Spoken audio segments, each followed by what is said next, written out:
ఇప్పుడు చూస్తే నవీన్ యాదవ్ గారికి ఎందుకు ఓటేయాలంటే ఏంటి? ఎందుకు ఓటేయాలంటే హ్మ్. నాకు నవీన్ వాళ్ళ ఫ్యామిలీ 98 నుంచి తెలుసు. హ్మ్. హైదరాబాద్లో మేము అప్పుడు వచ్చినాం హైదరాబాద్కి. అప్పటి నుంచి తెలుసు. వాళ్ళ నాన్నగారు లేడీస్కి ఎంత మేలు చేశారంటే, ఎంత మంచి పనులు చేశారంటే, చాలామంది ఈ ఫీల్డ్లో అమ్మాయిలను తీసుకొచ్చి మోసం చేసి వాళ్ళని ప్రెగ్నెన్సీ చేసి వదిలేసి వెళ్ళిపోతే అలాంటి వాళ్ళకు వేల మందికి జీవనోపాధి కల్పించి వాళ్ళకి ఇల్లులు ఇప్పించి బతికిపించారు వాళ్ళ ఫ్యామిలీ. ఇంకొకటి నవీన్ యాదవ్ గారు చిన్నప్పటి నుంచి సేవాభావం కలిగిన మనిషి. మేము రెడ్ క్రాస్ సొసైటీలో మెంబర్స్.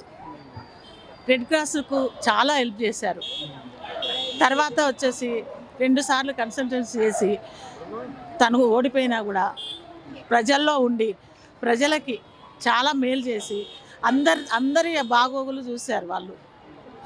కాబట్టి మనకు పార్టీలో గెలుపు లేకపోయినా చాలా చాలా మంచి పనులు చేశారు వాళ్ళు. అట్లాంటప్పుడు అంత మంచి పని మరి ఎందుకు రౌడీయిజం అని ఒక ముద్ర వేయాలి? రౌడీయిజం అనేది ఒక పేరు వచ్చింది వాళ్ళకి, అంతే. వాళ్ళు ఎవరి మీద రౌడీయిజాలు చేయలేదు. ఆడబిడ్డలను చాలామందిని కాపాడారు. ఎవరి మీద రౌడీయిజం చేయలేదు.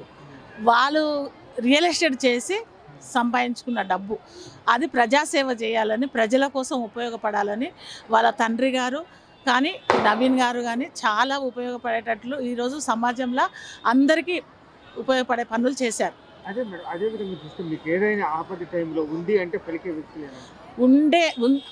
అర్ధరాత్రి అయినా ఆపతంటే పలికేవాళ్ళు వాళ్ళు. ఒకటి రౌడీయిజం అంటే ఇప్పుడు బయట జరుగుతాయి నొల్లులు. కొట్టేవాడు వాళ్ళ మనిషే, దెబ్బలు తిన్నవాడు వాళ్ళ మనిషే. వాళ్ళు ఏదో పర్సనల్ ప్రాబ్లమ్స్ వచ్చి కొట్టుకుంటే శ్రీశైలం యాదవ్ వాళ్ళు కొట్టుకున్నారు అని ఈయన పేరు బయటకు తీసుకొచ్చి ఇలా బ్లేమ్ లేపారే తప్ప ఆయన అంటూ రౌడీయిజం ఎప్పుడు చేయలేదు, ఎక్కడా చేయలేదు. అసలు మహిళల పట్ల చాలా కృతజ్ఞతా భావం కలిగిన ఫ్యామిలీ అది.